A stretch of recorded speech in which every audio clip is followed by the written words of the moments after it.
I'm talking with Jimmy Berdine of Kickin Valentina. They've got a brand new album out Friday called The Revenge of Rock. How you doing, Jimmy? I'm good. How are you? I'm fantastic. You guys had an EP a couple years back, Chaos in Copenhagen. And you're picking up Yes. on the new album, and it sounds like it's just like the following through of picking up and right back into the fun party vibe. What's new on the album?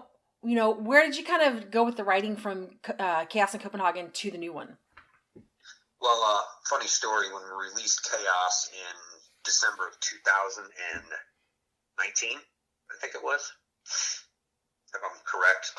Yeah, time has gotten away from me for 2020. I keep thinking things are like years that have gone by. Right. Yeah, exactly. It's been a complete cluster. But those three songs, obviously excluding the live song, those three songs were supposed to be on Revenge of Rock. But when we were in Denmark, our label wanted us to get something out as soon as possible to showcase the new singer, DK's voice and everything. So we had I think we had 4 or 5 songs done, and we just picked 3. And those are the 3 that we picked. And I think the other song that was done was War, and which is one of the singles we just released, and End of the Road was another one that was done. But the label stole 3 songs to put on that. So these other 9 songs that are on this record were kind of in the process of being written, because Revenge was actually supposed to be initially released into September, early October of 2020, and obviously with the pandemic and everything, it got pushed back. Yeah, and you guys also got the shit last year because you were working on a tour as well, and that all just got crunched, and you guys have new dates rescheduled. Do you think that you're going to actually be able to make your dates? What do you think's going to happen with those? Yeah, we had shows last year scheduled in March, and I think March, May, and August, those all got canceled. Obviously, some of the festivals that we had booked got rescheduled for 2021, but now here in Lies, we're in the middle of January, and 2 of those festivals are in May, and one's in Belgium and one's in England, and we're not sure if that's going to actually happen. So there's still some dates from some bands over in Europe that are scheduled in March that haven't been canceled yet, but then there's some other countries that do have dates in March that have been pushed back to October. So who knows? And your May England date, was that Call of the Wild again, or? Yeah, Call of the Wild and Wildfest are the 2 that are in May. And then in this coming February, we were supposed to go back over to the UK and do a whole week in the UK, ending with Rock Manic Festival, which is a really small little festival in I don't know if it's in Carlisle, UK or something like that, but it's about 500 people. It's nothing huge, but we were the headliner on it, and that got canceled. We were also going to Denmark and Sweden, and those got canceled in mid to late February. So, here we stand, hoping and praying that things get kind of cleared up here by the spring. Yeah, I hope that too, because Call of the Wild is supposed to be my first festival too, so I'm kind of can we please have some damn shows this year, because it sucks. I mean, I know you're in Georgia, and I'm up here in Seattle, and you guys actually have a show this week in Nashville, and here in Seattle, we still don't have anything. And I mean, how is it for you for the show? I mean, are you guys doing a modified show? Is it a full show? What is it like with you for pandemic shows? This pandemic is so strange would be a polite word to use, but Florida, Georgia, some other cities around the South here, there's bands and live entertainment everywhere. It's okay to go to a bar with food to watch a band. You can't go to a concert, which makes no sense to me. We'll see what happens after this week with all the shutdown, lockdown, and whatever else is going on. The world is ending, so whatever. Yeah, that whole, we'll see after tomorrow. I think the whole world needs to just kind of come together and realize that I know exactly what you're talking about, where the inauguration is tomorrow, and I think people need to realize that as normal everyday citizens, we're all more alike than we are apart, and we need to stop letting the media and politics pit us against each other. That's it. Social media, the media, everything is just, keep the American people busy and against each other so we can do our corruption. Yes, and it's on both sides. I'm an independent. No, 100%. Yeah. I'm not saying anything about that. Oh, no, I didn't think you were either. I mean, it's important for people to have the conversations and people to talk about it and not be afraid to speak up and say, hey, we're just the little people here and we're doing our things, we're living our lives. And, as me as an independent, I look at both sides and I say, there's, independents, conservatives, there's liberals, and then there's the far right wing and the far left wing. And those are the ones that are causing trouble. And the rest of us are just kind of going, right. Let's just get on with life. Yeah, exactly. Let's go. Can we just get back to some kind, even at 75% normal, Yeah, just to get some music, really. I mean, I think that everyone's sitting around so stir crazy with nothing to do that it's making things worse. So anyway, back to your question. So yeah, we're lucky enough to be able to go up to Nashville, and there are restrictions. So, there's only X amount of people that can actually show up for the show on Friday. And then Saturday here in Atlanta,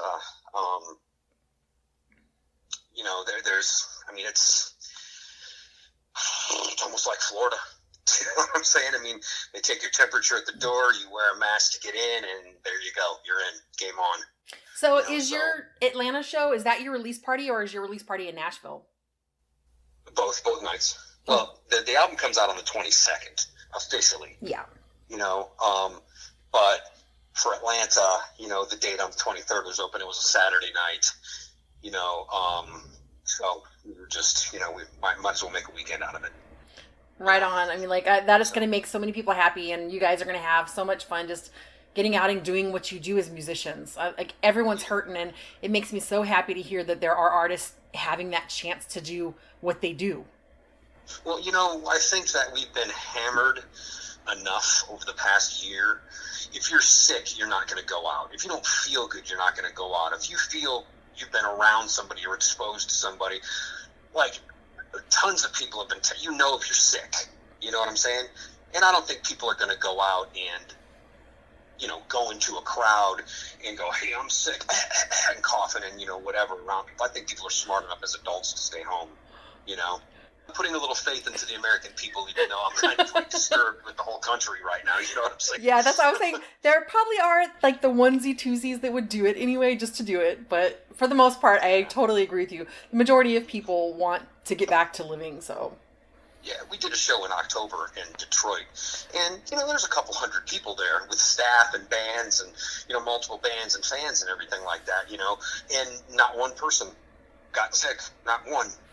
We had no reports of anybody coming down with anything, and it went well. And, there were some restrictions on that, and, take your temperature at the door, make sure you can have a mask on, obviously wash up, don't drink after somebody, don't hug and kiss, that kind of shit, so.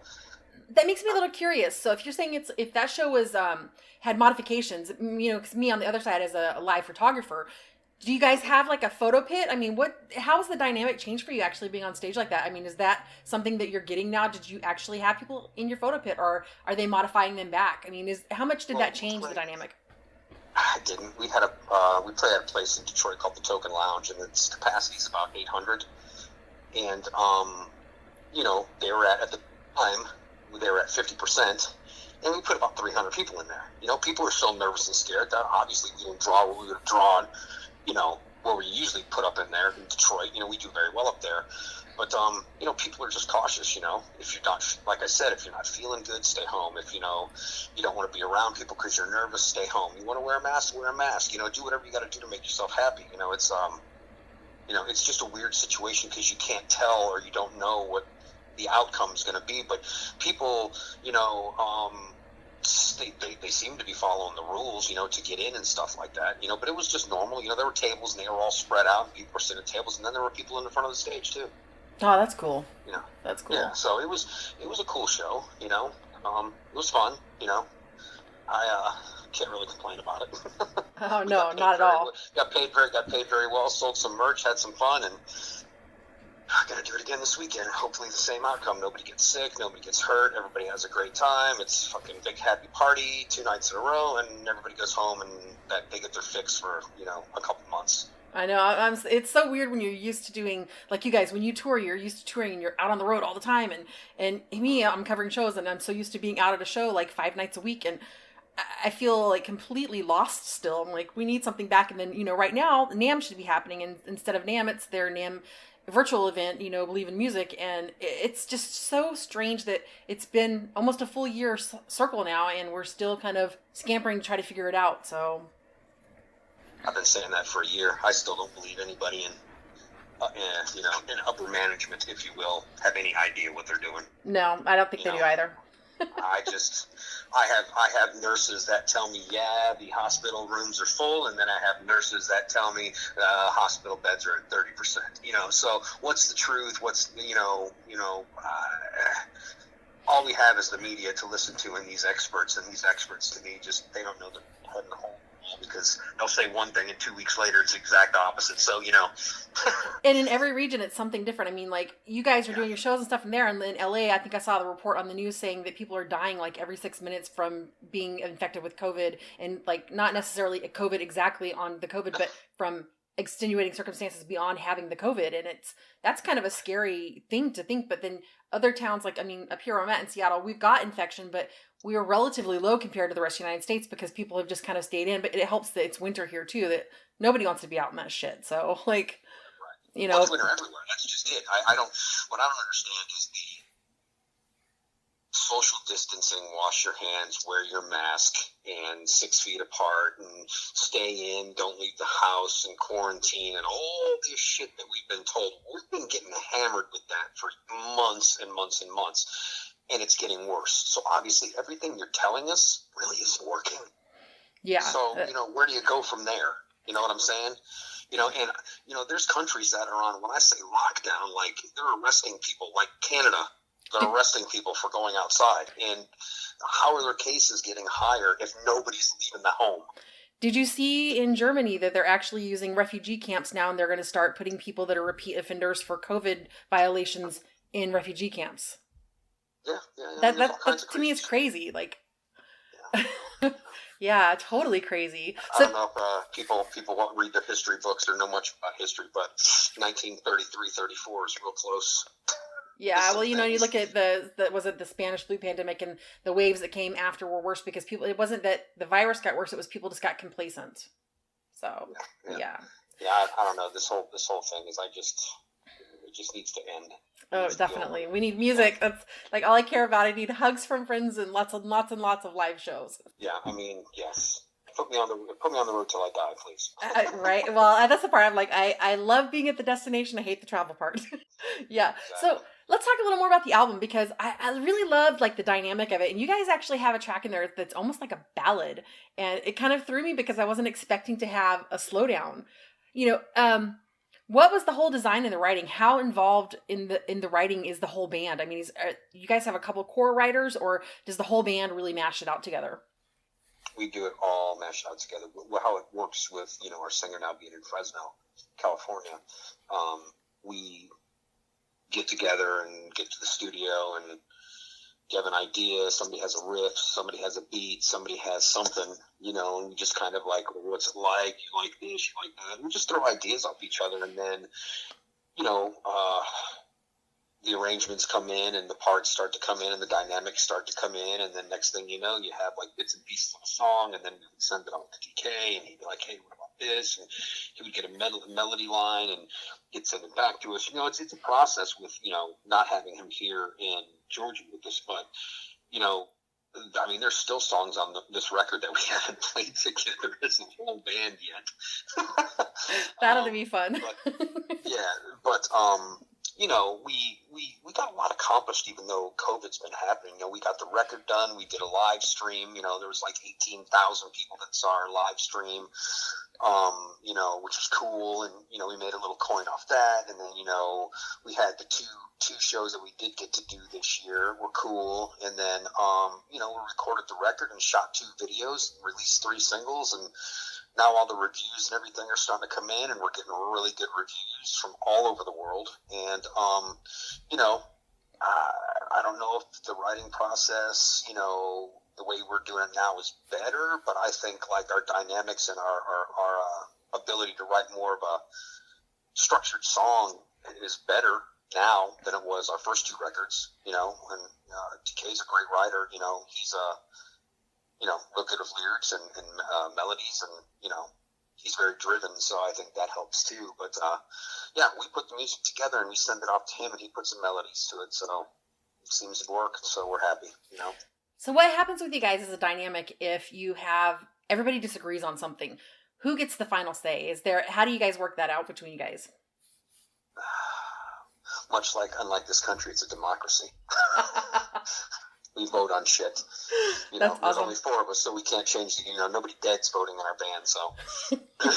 But, did I say that? Anyway, the 4 of us, we sit down and we vote on shit. Do you like this? Do you like that? We talk about the set list all the time. We talk about, what shows we're doing. Nothing is done with one guy. It's, we have a band thread through Facebook where we communicate daily. Hey, do you guys want to do this show? Yay or nay? Hey, this is what I got for the show. Are you guys interested in it? Whatever it is, I mean, it's, all for one for all. All 4 of us write, all 4 of us make decisions. It's a group effort. There's no Steven Tyler in this band. No John Bon Jovi. And that's good that you guys all get a say in it, because I think that gives everybody more of a piece of skin in the game. Yeah, well, I mean, you gotta, obviously some people get cranky because they get outvoted or something like that, but everybody gets outvoted on things, it's just how it works, you can't have your way all the time. It's a marriage, compromise, Absolutely.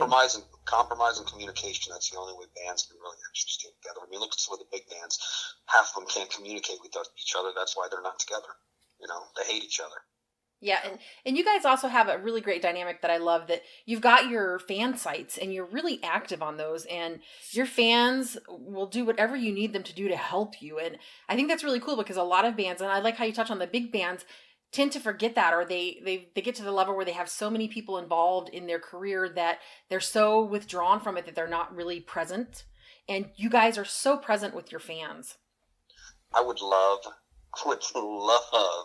to see some of these bands that came out in the 80s or early 90s, or even today, mainstream, have satellite radio and mainstream radio taken away from them. And they only can deal with online and blogs and stuff like that. And I'd like to see how well they do. You know what I'm saying? It's tough. What you're talking about, you're exactly right. A lot of these bands have forgotten their fans and kind of have stepped away from being the social butterfly.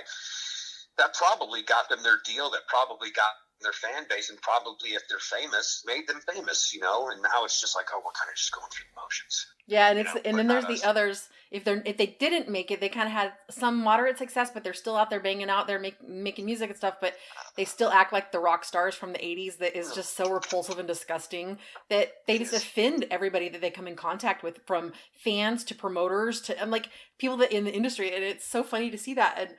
But you guys are so different. I mean, I ran into Chris last year at NAMM, and everybody's just chill and high and hugs, and you guys are genuinely who you are, and you appreciate it, and the fans totally catch that. And I mean, I agree with you. If everybody else had to go through the same route and have to have no terrestrial radio and label backing that has the hook in those places, it would be a much different game. It would be so interesting. Our record label's the one that gets us on almost everything. We're in all the publications over in Europe, Japan, and South America. Obviously, the United States is a little different. We don't have the classic rock magazines or the rock hard magazines or the fireworks magazines or, the burn magazines.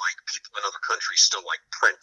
Instead of going online, they want to actually have a physical copy of the magazine in their hands. And people, still enjoy that stuff overseas, each direction, East Coast and West Coast, So,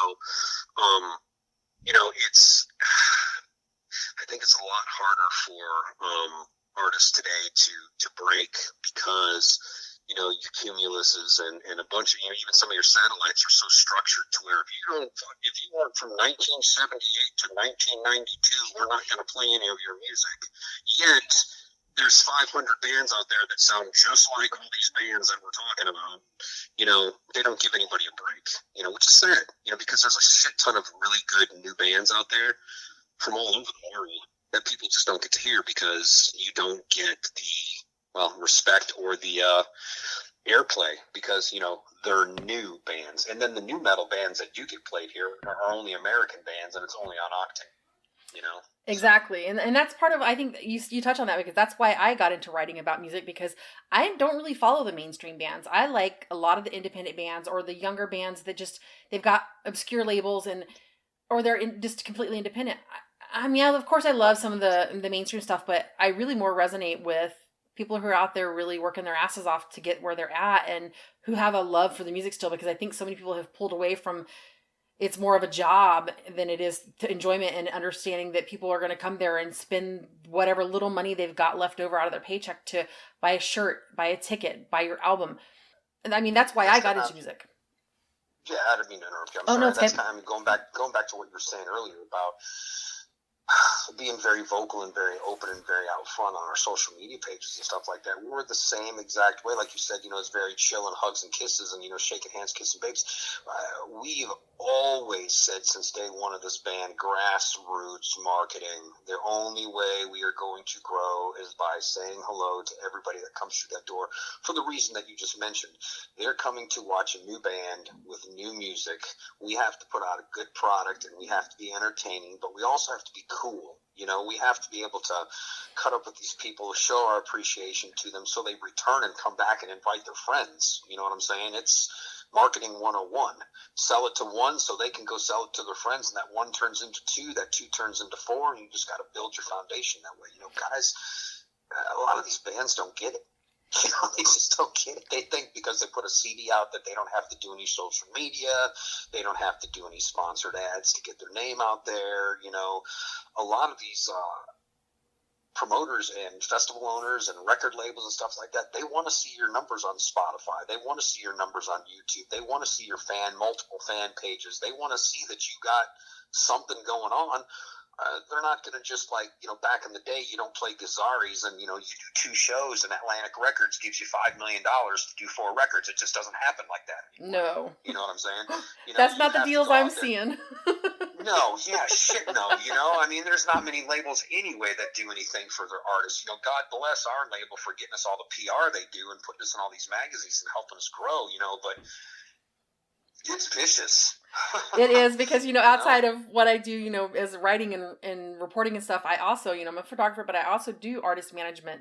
So I'm negotiating label deals. And it's funny to me, sometimes the bands just, you see where how much they do or don't know about working with labels and how much I think most bands should just pick up the books they talk about, working, the industry books, just to learn some basic knowledge of what you're going to be looking at, because so many bands get in such bad deals. I mean, I've seen some really horrible deals in the last year, and I was like, you're better off to go independent and release your album yourself, because a deal like that you don't want.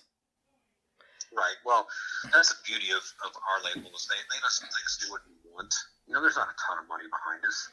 Why would there be? We're not Volbeat, and obviously, Volbeat, I use them as an example because they're out of Copenhagen and that's where our label is, but they've conquered the United States. They absolutely kill it in Europe. I mean, they're a large theater band here, but over in Europe, they're selling out, 30,000 seat arenas. Oh, yeah. Oh, there's a lot of really underrated bands that people, they'll come here and people are like, oh, who are they? I don't know who they are, but I've been overseas and I've seen them in stadiums. And I'm like, dude, you guys have no idea who this band is, but you should. Yeah. Right. It's like I use my buddies. There's 2 bands I use quite often when I talk about the difference between, playing here and playing there. They're kind of older bands, 20, 30-year careers, but like a Pretty Maids or Hardcore Superstar. I love both of them. Pretty Maids, their last 5 records to me are probably the best rock metal records, or progressive, melodic rock, whatever you're going to call them. I just call them rock and roll bands. But, their last 5 albums are absolutely, the production from Jacob Hansen is absolutely over the top and sick, and the songwriting is amazing. Each record they put out since, Pandemonium is better than the last one. Oh, yeah. It's just the craziest shit, and they're good for thousands of people. But, my buddy Kenny, who plays the guitar in that band, we've talked. He's like, I want to play the States. I'm like, you're not going to make any money over here, dude. And every time I see Ronnie over there when I'm at Sweden Rock, I'm like, dude, I can't wait till you guys come to the States. But they're not going to, because they want X amount of dollars. And there's absolutely no way any promoter is going to make that up through a door or ticket sales, because they're not going to put 1,500 people in a room. They're just not. They're not that popular over here. Yeah, they need to link up on a tour. Like Europe was going to come over last year. I believe it was Boston or somebody they were touring with. It was a really big tour where they actually were going to have really big stadiums. And then, right, of course, COVID happened, and I mean, but they've come over on their own on smaller tours, and it's hard to even scrape your teeth together to make that pay. And so. Yeah. I mean, they would have to come over, like, Pretty Maids would have to come over and do something with, like, Jesus, they would have to go out with, I would think Queensryche won't even be big enough. You know what I'm saying? Because I know what Queensryche gets paid, and I know what Pretty Maids gets paid. They would need to double their attendance to cover that. You know what I'm saying? Yeah, and Queensryche doesn't even play huge venues all the time, and that's, because I see them here in Seattle too, and they draw and sell the crowds in Seattle, and they're still not playing massive venues. No, I'm talking like 1,000 people. Yeah. They played here in Atlanta. I think the last time they played here, there were 700. Which is a good number. Yeah. That's great. The room was full. Masquerade, it was cool. But that 700, they're just covering their nut. To put another band like Pretty Maids on there, that you would need twice as many. It's weird because the U.S. for European artists is to me that's where all the awesome music's coming from. Scandinavia, Europe. Yeah, I think you and I are on the same page. There's a lot of great bands coming out of England now. I mean, the scene over there is hot. When I say hot, like hot, and because you go over there, Yes, and I think having friends like Raz White, because he turns me on to all kinds of new music all the time. I mean, it's just amazing, like the things that's coming out. There's so much going on over there, and so many great festivals in England and Scandinavia. I mean, you've got the Hard Rock Hell, that whole vibe of their festivals. It does all these great bands, so yeah. Yeah, I mean, you're looking at between the middle of May through the end of August, there's 2, 3, 4 festivals going on every weekend, all through summer. It's ridiculous. You have your massive, Vakens and Rock AM rings and Hellfests and Sweden Rocks and downloads. But then you also have your Wild Fests and your Rhone Rocks and your Call of the Wilds, where there's, thousands of people there. It's just, 3, 4, 5, 6,000 people instead of 60,000 a day. And then you have even your smaller ones like the Rock Manics or the Nordic Noises, where you're looking, or the Ice Rocks, where there's 1,500 to 2,500 people. So there's multiple sizes of festivals over there. There's just festivals all the time, and they're awesome. Every one of them are fucking awesome, Yeah, I love it because I'm like, I've experienced so many different festivals over there, and people here are like, oh, we've got a festival. I'm like, you have no idea what a festival is. Right. Because they hear it, a festival is like maybe a 3-day event. You go home and come back, and if it rains, I don't think I want to go. And I'm like, dude, if it rains, You're out there in your wellies and a raincoat and you're partying your ass off. It doesn't matter. Yeah. The only festival that I look at really being a real rock festival, anything close to anything in Europe, would be Rocklahoma. Yeah, definitely. Because they have the multiple genre of bands. They have the heavy metal. They have the rock. They have the pop rock. You could see Slayer. You could see friggin' Tesla. You could see Jackal. You could see Disturbed. You could see The Cult. All those bands are so different. You know what I'm saying? But they're all on the same bill. You know how the European festivals, especially like a Sweden Rock, where you could see Billy Idol or Rick Springfield. Yes, you could. And then turn around to the next stage, and there's Behemoth or Slayer. Yes. So, and that's what makes that festival so amazing, because I've been twice and I know what it's like. And, you go to these festivals where there's 80 bands and you spend 4 days at these festivals, and you bring home 20 CDs from bands you've never heard of, and they're all amazing. Evergrey, Treat. That's how I saw Pretty Maids. It's like, whoa, where'd these bands come from? That's so funny you say that, because that's the first time I ever got to see Pretty Maids live was at a Sweden Rock show. Yeah, me too. 2010. And I've been fan for years, and I've never had the opportunity until Sweden Rock. So that's the first time I saw Hardcore Superstar. was at Sweden Rock 2010. Stood in the torrential downpour in Sweden, 50-degree weather. My leather was so wet it was wet the whole festival. And I had a heated hanger rack like they do in Sweden at my bed and breakfast I stayed at, and it still couldn't dry the. I mean, I was soaked to the bone. It was so much water that came down. Stood there for the entire show to see Hardcore Superstar. They blew me away. Yeah. Yeah. You know. Yeah, and that's how it is. That would happen here? No. I mean, I love the vibe of the festivals there, and it makes me smile like ear to ear. Like, and I've experienced Wacken a few times, and it's just so different than what we get here. And I keep trying to convince friends that they need to go overseas for a summer. Pick a couple weeks and hit a couple festivals, and you're going to see something totally different, and you're going to want to revamp how we do festivals here. It's you know what I think I think one of the big differences here, and I don't mean to upset anybody or say anything wrong. To me, the big difference between European festivals and American festivals, drugs. They don't do that shit over there. Yeah, I mean they do. I mean I'm not going to say which festival I was at that some friends started smoking weed, and they're locals, and I said, no, I'm not talking about weed. Yeah. Well, but it's illegal, and I'm like, just let me step away from you for a few feet because I never want my passport to have a stamp that I'm not supposed to be here again.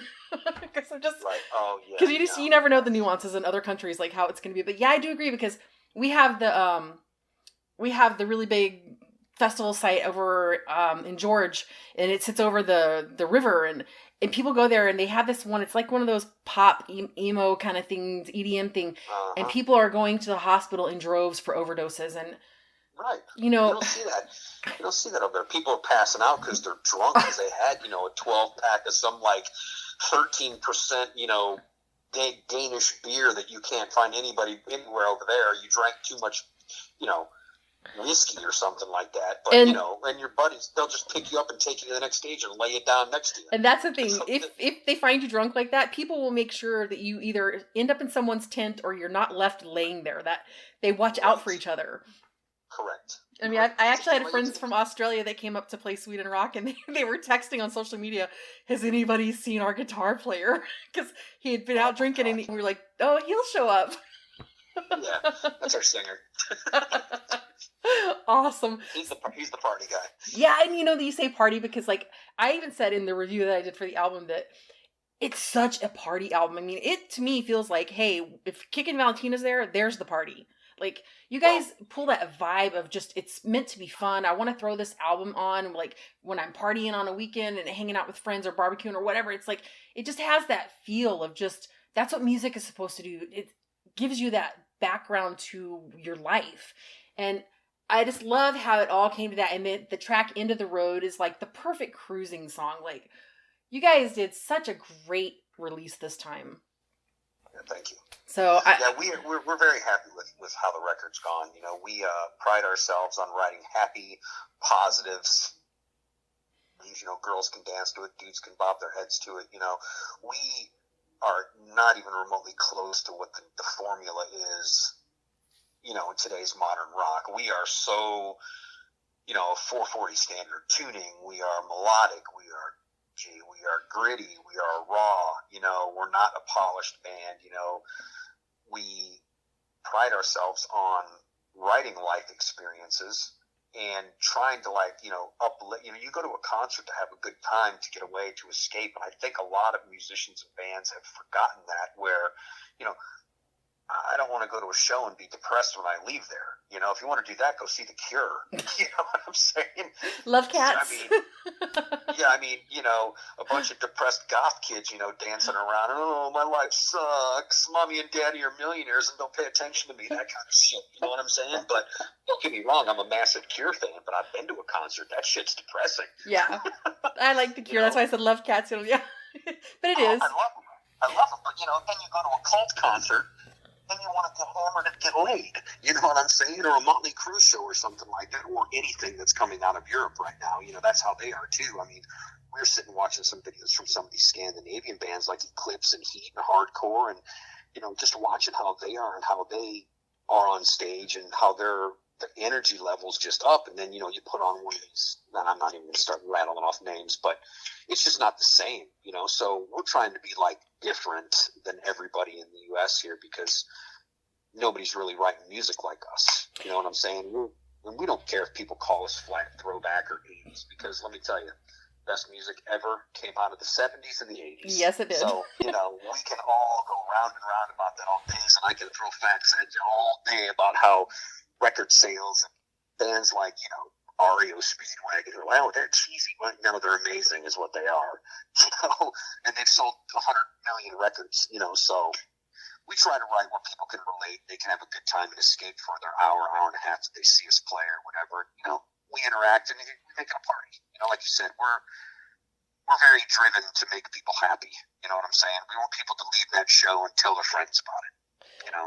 And while you're touching on, you know, about the albums and the bands that you follow, who did you guys work with to actually mix and master the album? I mean, did you guys work with somebody in the States, or did you pick somebody from overseas? No.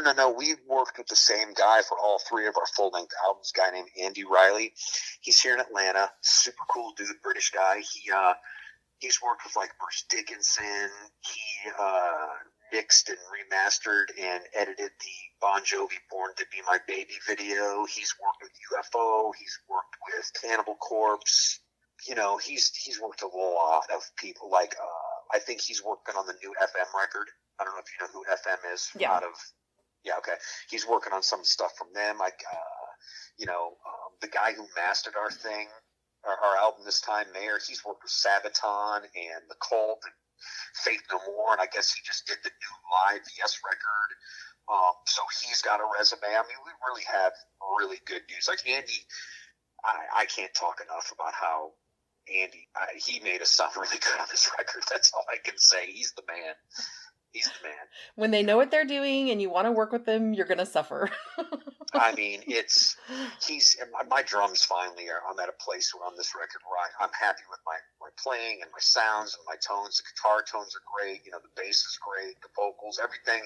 We're happy with everything on the record. You know, maybe we might have tweaked one or two things. You know, after you listen to your own music a couple times, you're like, oh, I should have did this here. I should have did that there. But you know, for the most part, you know, Mayer, Applebaum on Hollywood did our mastering. Andy Riley did our, production, editing, mixing, all that kind of good stuff, engineering, whatever you want to call it. Produced this record for our third record, you know, and we're extremely pleased with how it turned out. So, and you know, as a music fan and listening to the album, the things that you guys say that you pick up that you wish you would have done different. For me, it doesn't translate that way because I don't hear those nuances. The bands always do, but from the fan side, I just think it's a great album. And I don't hear anything that I just go, oh, that's kind of funky. It's just such a good album. And it's solid all the way through. So I think that you guys did a phenomenal job. And the people you picked to work with, you guys are all really tuned into your music. And I think it really resonates and comes out in the album, in the final product. So you guys should be really proud. And fans are going to be thrilled to have this album. Yeah, I appreciate that. Yeah, we hope everybody will like it. You know, we want them to keep it in their CD player or on their turntable for, you know, months at a time, you know, and share it with their friends. And, you know, like I said, going back to, you know, how we operate, you know, I think that's why our growth is so, I don't want to say rapid, but keeps going in the right direction. Just, you know, they want to hear rock and roll. They want to hear real old school, new school. You know, our whole thing was we're influenced by a lot of 70s and 80s bands, so that's how we write. But our production doesn't have to be 80s. Like our production, our sounds and our tones, it's very modern. So that mix of like having, you know, an old school writing style with a modern production and mixing and mastering sound, I think that gives us kind of like a signature sound, like an original sound, because most people, if they sound 80s, their mixes and their masters come out 80s. Or if they sound 90s or modern, you have that modern rock, heavy bass kind of sound in modern rock. And you turn on Octane, and 90% of those bands, I think it's the same producer for every record. You know? Probably. Yeah, so we kind of, I've always said, you know, we're going to write when we want to write. If it comes out sounding like Kiss or Aerosmith and Motley Crue, so be it. But our production and our mixing and mastering, that's all going to be modern as we can get it, with tones and sounds and stuff like that. So it's working for us, and we're happy, and we're just going to continue on doing what we do as long as the label will have us. We're just going to keep putting out records. That is a great way to wrap this. So let me wrap it up here. Jimmy, thanks so much for your time. And guys, it's Kickin Valentina. The album is called The Revenge of Rock. It's out on the label Mighty Music from Denmark, and it comes out on Friday. You can pick up the album from, I think the shop is targetshop.dk under Kickin Valentina. Where else can they find you guys? I know you're on Facebook. Any place else they can find you? Yeah, you can buy the record at targetshop.dk or at mightymusic.dk. Also, after Friday, you can order CD vinyl from www.kickinvalentina.com. So you can buy it at our website. Also, you can find us on Facebook. You can find us on Instagram. You can find us on Twitter. All the streaming sites, Pandora, Spotify, Apple Music. You can find us on Amazon Music, Google Music, really anywhere that any kind of music is sold, any kind of streaming sites. We're everywhere, so. Now, you guys also did a vinyl release with this. Have you guys sold out of your vinyl, or you still have vinyl out there? We did a 500 print of our vinyl in red vinyl, and it's a limited edition, so only 500 are going to be sold. And from the numbers we're seeing, we're more than halfway through those vinyls. So for you vinyl collectors out there, if you want this vinyl, you need to get on it now. Yeah, exactly. So we're happy with what's happening so far. We had a little convo with the label the other day, and SPV Records and Mighty Music have kind of teamed up. I don't know if you've heard of SPV in Germany. Yes. It's a German label. Yeah, they're kind of working with us too. So there's a lot of chatter. We got a full page ad coming out in all the magazines overseas. Us and Mike Tramp are sharing a page, so it's a full page ad, promoting the record and stuff like that. A couple compilation discs over there. We get played on My Rock Radio in Denmark religiously. We've gotten as high as number 15 on the national charts in Denmark. So everything's going good. That is awesome. And I know you get some support across the North America, because I know the guys at CGCM Radio are playing you up in Toronto. We play you on Days Rock Radio. You guys have got fans all over. So everybody needs to get in there. And anybody that's listening that may be also somebody in media or in radio, you need to connect with Kickin Valentina. You need to be sharing their music, help promote these guys, get them out there, because it is great music and great guys to be dealing with. So Jimmy, thanks so much. If you have venues anywhere near you and you want to see us play there, get on your promoters and your venue people to contact us. You can contact us through our website. We have a booking link through our website at kickinvalentina.com. Just reach out to us. We'd love to play as many places in as many cities as possible in the U.S. So get on it. Love to come and rock and roll and hang out and meet everybody. So real quick, do you guys ever play anybody's backyard? Like, because I know this is something I've seen a lot of people are like, oh, I'd love to have a band play in my own house. Or would you guys be willing to do something like that? The money's right. All right. So there you go. If you guys love Kickin Valentina, you might even be able to convince them to come to your house and play for you. Yeah, we've done backyard parties before. I'm not going to lie. Well, you guys are the party. That's why I had to wonder. If that's how Van Halen started out and got famous, so why can't we? You know what I'm saying? Why not? So Jimmy, thank you, and good luck with the release on Friday, and have a great couple of release shows in Nashville and Atlanta, and we will be chatting with you soon. Awesome. Great talking to you. Thank you so much.